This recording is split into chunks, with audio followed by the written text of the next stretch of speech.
Right, I'm going to do you a quick video on the location and removal of the BCM or BCU, whatever you want to call it. Grab that down so we can see what it looks like. That is the BCM or BCU. That's what normally gets filled with water and what causes problems with the indicators and things like that normally. We just took it out just to double check that there's no water in it, because we did have problems with the indicators and stuff before, so we just wanted to check that it was dry. Where it goes is under here.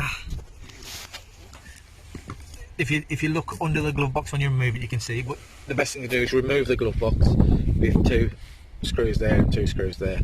Pull the glove box down and it slots into that hole there. It slots in the back, then you put the connectors in it, and then there's a 8mm headed bolt that comes through there. Is it an 8?